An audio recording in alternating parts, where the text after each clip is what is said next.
नमस्कार। हमारी आज की कहानी है घर की लक्ष्मी या विनाश की जड़। सुधा जी बहुत ही सुलझी हुई औरत है। आज उनके घर में उनकी सबसे छोटी बहू का आगमन हो चुका था। सुधा जी के 4 बेटे हैं, 3 का विवाह हो चुका था और आज सबसे छोटी बहू भी आ गई। सुधा जी बहुत खुश थी। चलो, अब उनकी जिम्मेदारी पूरी हो गई। सुधा जी की कोई बेटी नहीं थी। बेटी को पाने की ख्वाहिश में ही उन्होंने 4 बेटों को जन्म दिया था। लेकिन अब उन्हें पता चल चुका था कि शायद उनके भाग्य में बेटी है ही नहीं और उन्हें बुढ़ापे में बहू के रूप में ही बेटियों का सुख प्राप्त होगा। सुधा जी अपनी बहू को अपनी बेटियों की तरह ही प्यार करती थी और उनका बहुत ख्याल रखती थी। सारी बहुएं भी सुधा जी का बहुत ख्याल रखती थी, क्योंकि वो सास नहीं, एक माँ की तरह उन्हें प्यार करती थी और उन्हें कभी ऐसा लगा ही नहीं कि वो अपने ससुराल में है। सुधा जी ने घर का माहौल ऐसा बना रखा था कि सब एक दूसरे से मिलजुल कर रहते थे। किसी को किसी से भी कोई दिक्कत नहीं थी और कोई लड़ाई झगड़ा भी नहीं था। सुधा जी ने हमेशा एक सामंजस्य अपने परिवार में बिठाकर रखा था, ताकि उनके जीते जी परिवार में कोई भी परेशानी ना आए। सुधा जी के चारों बेटे अपना अपना अलग अलग बिजनेस करते थे। सुधा जी के पति भी अपना बहुत बड़ा बिजनेस चलाते थे। उनकी दूसरी बहू के आने के कुछ दिनों बाद ही सुधा जी के पति का देहांत हो गया। सुधा जी शुरू में तो बहुत टूट गई, पर उनकी बहू ने उनका बहुत साथ दिया और उनका ध्यान रखा।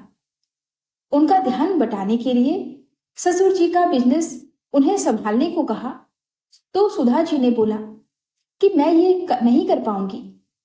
तो दोनों बहू और चारों बेटों ने बोला, आप ये कर सकती हैं माँ, और इससे आपका मन भी शांत रहेगा। और सुधा जी ने अपने पति का बिजनेस धीरे धीरे संभाल लिया और इस तरह से वो भी खुश रहने लगी। सुधा जी के पति ही सारे घर की जिम्मेदारी संभालते थे।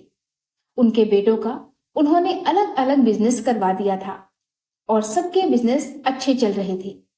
घर भी उनका काफी बड़ा था, जिसको उन्होंने सोच समझकर बनवाया था, जिसमें उन्होंने 4 अलग अलग फ्लैट निकाल रखे थे और साथ ही एक बहुत बड़ा घर था जिसमें करीब 10 कमरे थे। 2-2 कमरे हर बेटे को और 2 कमरे सुधा जी और उनके पति के लिए थे। ये सब एक ही बाउंड्री में था। सुधा जी और उनके पति ने काफी सोच समझकर इस तरह का घर बनवाया था, ताकि उनके बाद उनके बेटों में कोई भी लड़ाई झगड़ा ना हो और वो आसपास ही साथ साथ रहे। इसलिए चारों फ्लैट बिल्कुल बराबर एक से बने हुए थे। सुधा जी और उनके पति का ये कहना था कि जब तक साथ रह सकते हैं हम इस घर में रहेंगे, उसके बाद सब अपने अपने फ्लैट में प्यार मोहब्बत से रहना, कोई लड़ाई झगड़ा कभी नहीं होगा। सब बेटों का बिजनेस भी समय रहते सुधा जी और उनके पति ने अलग अलग करवा दिया था, ताकि उनके बीच में कभी कोई मनमुटाव ना हो और सब अपना अपना कमा खा रहे थे। क्योंकि सुधा जी का संयुक्त परिवार था, तो घर का सारा खर्चा सुधा जी और उनके पति ही चलाते थे। अपने व्यक्तिगत खर्चे बच्चे खुद उठाते थे। इस तरह से बहुत अच्छे से इनका परिवार चल रहा था। किसी को किसी से कोई शिकायत नहीं थी। सुधा जी ने बहू पर कोई रोक टोक नहीं की थी।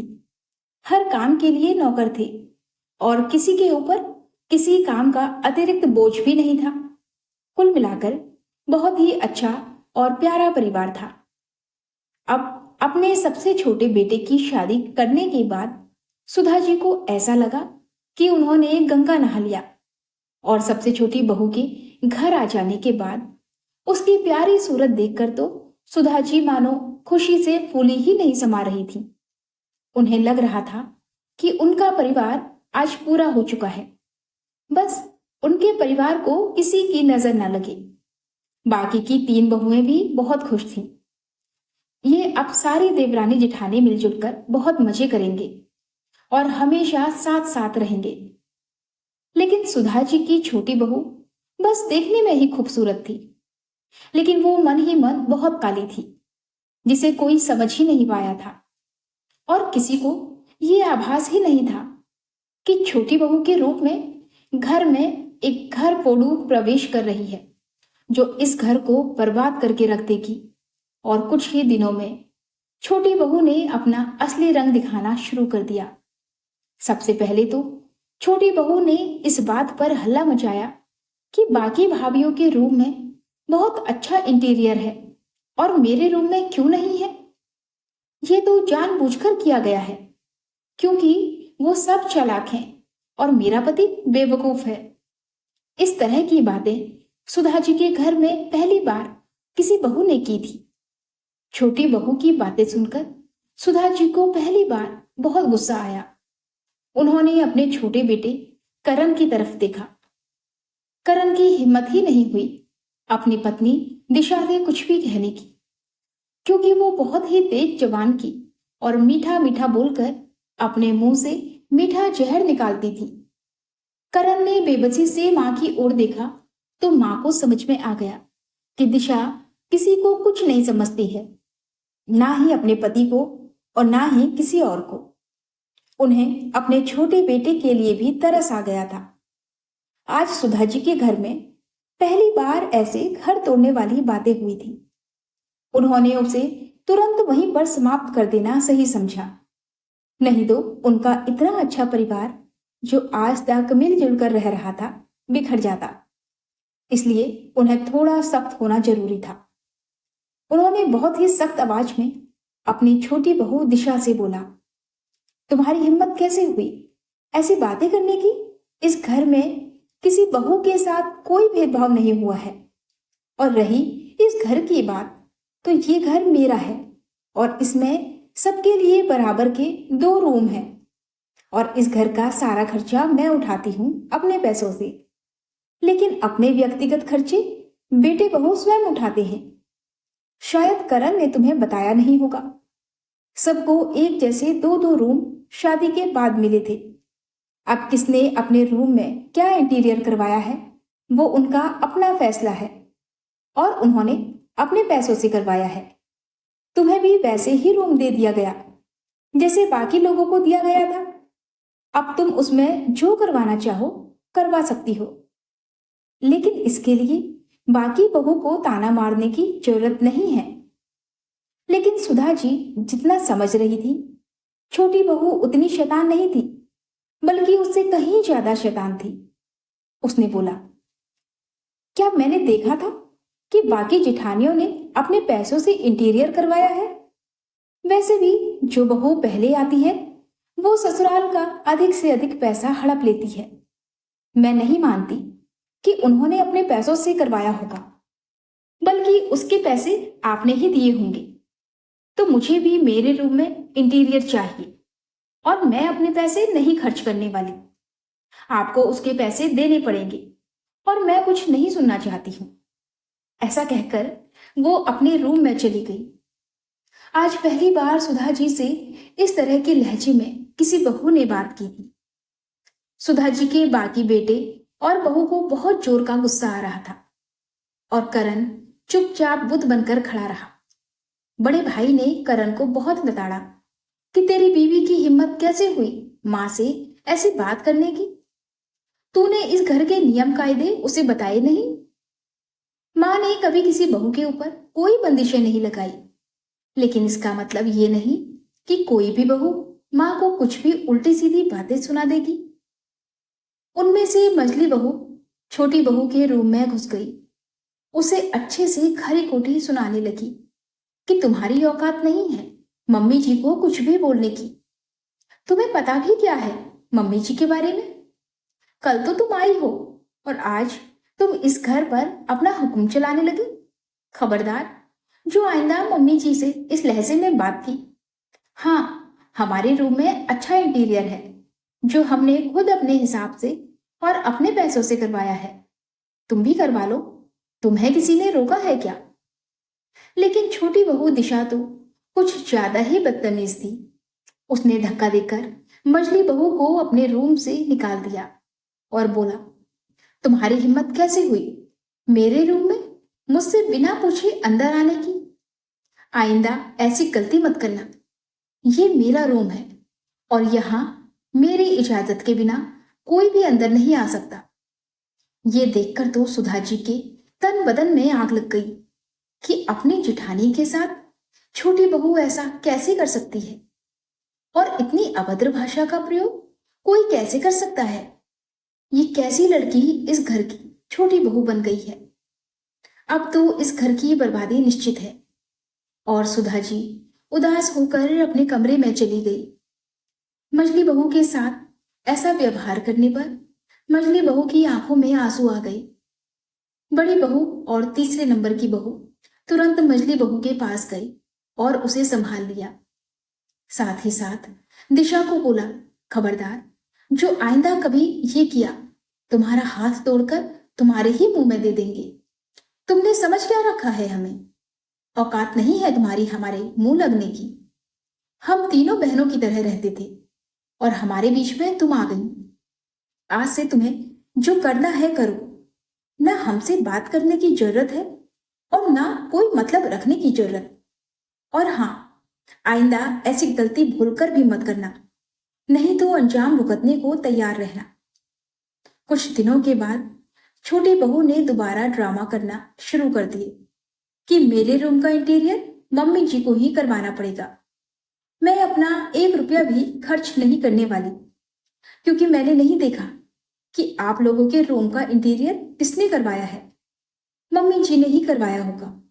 और अब आप लोग सब मिलकर झूठ बोल रहे हैं। और करण को क्या पता, वो तो ऑफिस में रहता है। और वैसे भी शादी के पहले कोई लड़का इन बातों पर ध्यान नहीं देता। सुधा जी को लगा कि घर में कुछ ज्यादा ही कलह हो रहा है, तो उन्होंने बोला, ठीक है, तुम जो करवाना है करवा लो, मैं सारी पेमेंट कर दूंगी। उन्होंने लड़ाई झगड़े से बचने के लिए ऐसा बोला। लेकिन सुधा जी का स्वभाव शुरू से ही ऐसा था कि उन्होंने कभी भी अपने बेटों में कोई भेदभाव नहीं किया था। इसीलिए अब करण के रूम के इंटीरियर का पैसा देना उन्हें सही नहीं लग रहा था, क्योंकि बाकी बहुओं ने अपने रूम का इंटीरियर अपने पैसों से ही करवाया था। इसलिए सुधा जी ने बाकी 3 बहुओं को अपने रूम में बुलाया और बोला, छोटी बहू का स्वभाव तुम लोगों से बिल्कुल अलग है और उसे समझना मेरे बस की बात नहीं है। मैं अपने चारों बहुओं में कोई भेदभाव नहीं रखना चाहती, इसलिए उसके रूम के इंटीरियर में जितना भी पैसा लगेगा उतना पैसा मैं तुम लोगों को भी दूंगी। इस पर तीनों बहुओं ने बोला, नहीं मम्मी जी, हमें पैसा नहीं चाहिए। हमें पता है छोटी बहू का स्वभाव हम तीनों से अलग है और उसकी वजह से ही घर में पहले ही बहुत परेशानी बढ़ चुकी है। आप उसके रूम का इंटीरियर करवा दीजिए, शायद इससे उसे शांति मिल जाए। छोटी बहू हर वक्त अपने रूम का दरवाजा अंदर से बंद करके रखती है और फोन पर बातें करती रहती है। वो सिर्फ खाना खाने के लिए ही रूम से बाहर निकलती थी और उसे बाकी घर से कोई मतलब नहीं था। सुधा जी को समझ में आ चुका था कि छोटी बहू के स्वभाव की वजह से उनका संयुक्त परिवार टूटने के कगार पर आ चुका है और जल्दी ही इस परिवार में अलगाव निश्चित है। खैर, इंटीरियर का काम हो जाने के बाद छोटी बहू ने फिर नया ड्रामा शुरू कर दिया। अब उसका कहना था कि शादी में उसे बाकी जेठानियों से कम जेवर चढ़ाए गए हैं। सुधा जी ने बोला, मैंने कभी अपनी बहुओं में कोई भेदभाव नहीं किया है और सबको शादी में बराबर सोना चढ़ाया है। हाँ, जेवर के डिजाइन जरूर अलग हैं और उनका वजन लगभग बराबर ही है। लेकिन दिशा ये बात मानने को तैयार ही नहीं थी।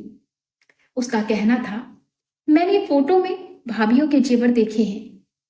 बाकी भाभीियों के जेवर मेरे जेवर से बहुत ही ज्यादा भारी हैं, जो कि फोटो में साफ पता चल रहा है। सुधा जी को समझ में आ चुका था कि दिशा हमेशा कुछ ना कुछ बवाल मचाती ही रहेगी और हर बार मुझसे ऐसे ही पैसे ऐंठती रहेगी, जिससे मैं मेरे बाकी बेटों के हक के पैसे उसे देती रहूंगी, जो कि किसी भी तरह से सही नहीं है। इसलिए सुधा जी ने बिना कोई जवाब दिए वहां से जाना ही सही समझा। अगले दिन छोटी बहू के पिताजी का फोन सुधा जी के पास आया। थोड़ी बहुत औपचारिक बातें करने के बाद उन्होंने भी वही बात कही कि आपने मेरी बेटी को बाकी बहू से कम जेवर चढ़ाए हैं, तो आपका ऐसा भेदभाव करना सही नहीं है। अब सुधा जी को समझ में आ चुका था कि दिशा का स्वभाव ऐसा क्यों है।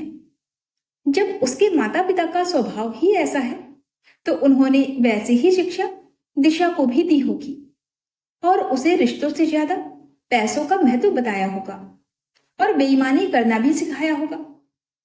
अब सुधा जी को ये समझ में आ गया था कि ये सब दिशा जानबूझकर कर रही है ताकि सास की कमाई के अधिक से अधिक पैसे उसके पास पहुंच जाएं। इसलिए सुधा जी ने अब सोच लिया कि वो अब दिशा बहू की कोई भी फिजूल की मांगे नहीं मानेगी और उन्होंने दिशा के पिता से बोला कि आपको और आपकी बेटी को जो करना है कीजिए, मैं आपकी कोई भी बात नहीं मानने वाली।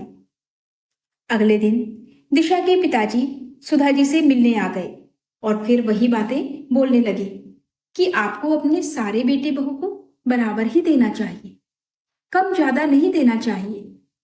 मेरी बेटी इस घर की सबसे छोटी बहू है, तो इसके पहले की बहुओं को आपने क्या क्या दिया, क्या नहीं दिया, ये तो हम नहीं जानते।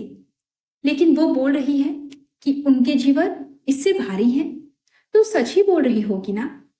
तो आप उसको भी उसके हिस्से का सोना दे दीजिए। ये अच्छी बात नहीं होती है अपने बहुओं में भेदभाव करने की। सुधा जी ने बोला, मैं अब आपकी बेटी को कुछ नहीं देने वाली। उसका पति कमाता है, उसकी जो इच्छा है वो अपने पति से पूरी करवा सकती है, कोई रोक टोक नहीं है। करण ने दिशा के पिता को सफाई देनी चाहिए, तो दिशा करण से तुरंत ही लड़ने लगी और उसे बुरा भला कहने लगी। करण को फिर चुप ही रहना पड़ा, क्योंकि दिशा इतनी बदतमीज लड़की थी कि उसके आगे कोई भी जबान खोलता तो वो उसको कुछ भी बोल देती थी, चाहे वो उसका पति या उसके सास ही क्यों ना हो। और अपने बेटे की मजबूरी सुधा जी बहुत अच्छे से समझती थी। उन्हें ये पता था कि उनका बेटा एक बुरी लड़की के जाल में फंस चुका है और ये उनकी गलती है। लेकिन वो भी क्या कर सकती थी। कोई किसी का चेहरा और आवाज ही सुन सकता है, उसका काला दिल तो नहीं देख सकता ना।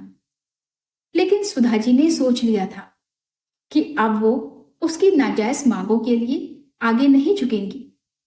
दिशा के पिताजी ने बोला कि यदि आपका ये कहना है कि आपने सब बेटों को बराबर सोना दिया है, तो फिर आप अपनी बाकी की बहुओं के जीवन और मेरी बेटी के जीवन तुलवा कर देख लीजिए। तो सुधा जी ने बोला, बिल्कुल नहीं, मैं आपको कोई सफाई क्यों दूं कि मैंने बराबर दिया है या नहीं।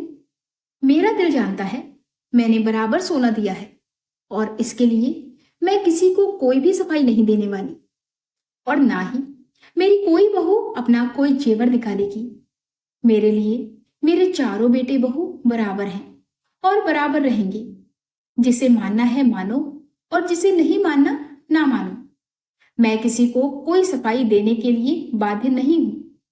लेकिन फिर भी एक बार मैं फोटो जरूर देखना चाहूंगी, जिसे देखकर आप और आपकी बेटी ये बवाल मचा रहे हैं। जरा मैं भी तो देखूं।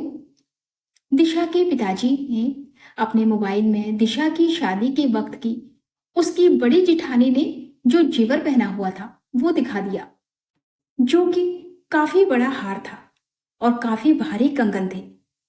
दिशा की सास उसे देखकर मुस्कुराने लगी और बोली, ये आपकी बेटी ने जिस जेवर को देखकर मेरे ऊपर इल्जाम लगाया है, वो जेवर मेरी बहू के माता पिता ने उसे उसकी शादी पर दिया था, जो कि मेरे दिए गए जेवर से 2 गुने वजन के हैं और उसके माता पिता ने उसे दिया है। तो इस हिसाब से तो आपको दिशा को जेवर देने चाहिए ताकि आपकी बराबरी की ख्वाहिश पूरी हो जाए, क्योंकि उसे तो उसके मायके से इतने भारी जेवर मिले ही नहीं हैं जितने कि मेरी बाकी बहुओं को मिले हैं। ऐसा मैं नहीं बोल रही हूं, ऐसा आपकी बेटी और आप खुद बोल रहे हैं।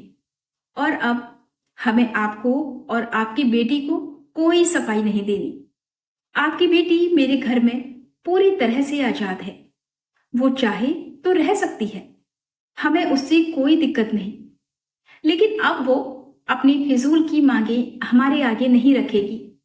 हम उसकी कोई नाजायज मांग पूरी नहीं करने वाले, क्योंकि ऐसा करना मेरी बाकी बेटे बहुओं के साथ नाइंसाफी होगी। क्योंकि मेरी संपत्ति पर मेरे चारों बेटों का बराबर का हक है, और मैं किसी एक बेटे और बहू को बार बार उस संपत्ति में से कुछ बड़ा हिस्सा दे करके अपने और बेटे और बहुओं के साथ गलत नहीं करना चाहती। और ना ही मेरी संपत्ति का अभी कोई बंटवारा हो रहा है। यह सब मेरे जाने के बाद ही होगा, जो कि मैं अपने जाने से पहले सारा इंतजाम करके जाऊंगी। आपकी बेटी की वजह से मेरा इतना प्यारा परिवार बिखरने की कगार पर आ गया है। तो अब मैं कुछ सख्त फैसला लेने जा रही हूं। आपकी बेटी और दामाद अब मेरे इस घर में नहीं रह सकते। हाँ, मुझे मेरे छोटे बेटे करण से बहुत प्यार है और मैं उसकी मजबूरी समझती हूँ, पर मैं एक बेटे के प्यार में अंधी होकर बाकी बेटों पर अत्याचार होते नहीं देख सकती। आपकी बेटी बहुत ही बदतमीज और मुंह फट किस्म की लड़की है, जो कि कभी भी बड़े छोटे का लिहाज तक नहीं करती। और अब मेरा यह फैसला है कि आपकी बेटी मेरे घर में नहीं रहेगी, बल्कि अपने फ्लैट में जाकर रहे, या उसे जहां जाना है वहां जाकर रहे। लेकिन मेरे घर में अब उसके लिए कोई जगह नहीं है। इस पर दिशा ने चिल्लाकर कहा, अरे ऐसे कैसे? बाकी बहू आपके घर में ऐशो आराम से रहे, आपके खर्चों पर पले, और मैं और मेरा पति अपने फ्लैट पर रहे, ताकि अब अपना खर्चा भी हम खुद चलाएं और फ्लैट का किराया भी हाथ से चला जाए। ये क्या बात रही? मैं भी यही रहूंगी जैसे बाकी बेटे बहू रहते हैं। मैं अपने पैसे फालतू में खर्च क्यों करूं, और अपने घर का किराया फालतू में क्यों अपने हाथों से जाने दूं? इस पर सुधा जी ने कहा, बाकी बेटे बहू अपने दायरे में हैं और छोटे बड़े का लिहाज करते हैं, मिलजुल कर आपस में प्यार मोहब्बत से रहते हैं, ना कि खुद को इस घर का मालिक समझकर रहते हैं। क्योंकि इस घर की मालकिन मैं हूं, और जब तक मैं जिंदा हूं मैं ही रहूंगी। ये घर मेरा है और इस घर की मालकिन मैं ही हूं, तो यहां वही होगा जो मैं चाहूंगी। तुम हो कौन जो खुद को इस घर की मालकिन समझ रही हो और यहाँ के फैसले ले रही हो? बहुत दिनों से मैंने तुम्हारी बदतमीजी बर्दाश्त कर ली, ये सोचकर कि शायद तुम सुधर जाओ। लेकिन मुझे पता है कुत्ते की दुम कभी सीधी नहीं होती, तो तुम कभी सुधरने वाली नहीं हो। अपना बोरिया बिस्तर समेटो और मेरे घर से निकलो। ये मेरा घर है, मेरे पैसों से बना हुआ है और मेरे पैसों से चलता है, और मैं किसी के ऊपर आश्रित नहीं हूं। अपना बिजनेस खुद चलाती हूँ, और मेरे घर में वही रहेगा जिसे मैं चाहती हूँ। जिसे मैं नहीं रखना चाहती वो मेरे घर में नहीं रह सकता। समझ में आई मेरी बात? तो तुरंत मेरे घर से निकलो। इस पर दिशा और इसके पिता ने हेकड़ी दिखाने की कोशिश की, और दिशा बोली, अभी तुरंत मेरी नई शादी हुई है और मैं इस घर में आई हूं। मैं चाहूं तो आपको झूठे केस में भी फंसा सकती हूं। आपने मेरे ऊपर अत्याचार किया है। सुधा जी ने बोला, तुम्हारी पहली बदतमीजी देखकर ही मैं समझ चुकी थी कि तुम आगे कहां कहां दिमाग चला सकती हो। लेकिन उसी वक्त मैंने तुमसे छिपाकर सारे घर में सीसीटीवी कैमरे लगवा दिए थे, तो तुम्हारी एक एक हरकत उस कैमरे में रिकॉर्ड है, और तुम्हारे साथ इस घर में कितने अत्याचार हुए हैं ये भी उसमें रिकॉर्ड है। तो जिसे जो बोलना है बोल दो, और जो करना है कर लो।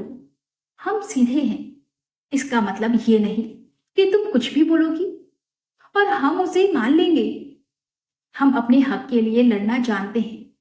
और हाँ, तुम अपनी जेठानी, सास और पति के साथ जिस बदतमीजी से पेश आई हो वो भी उस कैमरे में रिकॉर्ड है। और यदि पढ़ी लिखी होगी तो तुम्हें बहुत अच्छे से पता होगा कि घरेलू हिंसा का केस सिर्फ तुम ही नहीं कर सकती, तुम्हारा पति भी तुम्हारे ऊपर कर सकता है, क्योंकि तुमने उसके ऊपर बहुत अत्याचार किए हैं। तो तुम्हारी भलाई अब इसी में है कि सुधर जाओ, क्योंकि हम सीधे साधे लोग हैं, प्यार मोहब्बत से रहते हैं, और तुम्हारी वजह से इस घर में नफरत की दीवार पैदा हुई है। अपने हक के लिए तो कोई भी लड़ेगा, फिर हम पीछे कैसे रह सकते हैं? तो यदि तुम चाहती हो तो हम इसके लिए भी तैयार हैं, और तुम्हारी सारी हेकड़ी हमने ना निकाल दी तो देख लेना। दिशा और उसके पिता के पास सुधा जी की बातों का कोई जवाब नहीं था। करण अपनी मां को देखकर मुस्कुरा रहा था और इशारों में बोल रहा था कि मां, आपने जो कुछ भी किया बहुत अच्छा किया। इन लोगों को इसी जवाब की जरूरत थी। सुधा जी ने दिशा से बोला, तुम्हें 2 घंटे का समय देती हूं, मेरा घर खाली करो, जहां जाना है जाओ, लेकिन इस घर में अब तुम नहीं रहोगी। 2 घंटे के बाद मुझे तुम इस घर में दिखनी नहीं चाहिए, नहीं तो पुलिस को बुलवाकर तुम्हें धक्के देकर बाहर ही निकलवाना ही पड़ेगा। अभी तक तो बहुत तुम्हारी हेकड़ी देख ली, अब तुम मेरी हेकड़ी देखना कि मैं क्या कर सकती हूं। कहकर सुधा जी अपने रूम में चली गई। आज दिशा और उसके पिताजी का दांव उन्हीं के ऊपर पलट गया था। उन्होंने सोचा कि डरा धमका कर वो सुधा जी से अधिक पैसे निकलवा लेंगे, लेकिन यहां तो सुधा जी ने उसे घर से ही निकाल दिया। करण का फ्लैट किराए पर लगा हुआ था, जो कि तुरंत ही खाली नहीं हो सकता था। मजबूरी में दिशा और करण को एक किराए के घर में शिफ्ट होना पड़ा। कहाँ तो दिशा ने सुधा जी से अधिक पैसे ऐंठने की सोची थी, और कहाँ उसे किराए के घर में जाना पड़ा। उस घर में तो वो ऐश की जिंदगी जी रही थी। हर काम के लिए नौकर चाकर थे। दिन भर एसी रूम में पड़ी रहती थी। घर खर्च के नाम पर भी कोई खर्चा नहीं था। एक तो घर का किराया भी दो और अपना खर्चा भी खुद चलाओ। अब ऊंट पहाड़ के नीचे आ चुका था। तो दोस्तों, ये थी हमारी आज की कहानी। आपको कहानी कैसी लगी अपनी राय कमेंट बॉक्स में जरूर दीजिएगा, और कहानी अच्छी लगी हो तो वीडियो को लाइक शेयर और सब्सक्राइब करना ना भूलें। मिलते हैं एक और नई कहानी के साथ, तब तक के लिए हमें अनुमति दीजिए। धन्यवाद।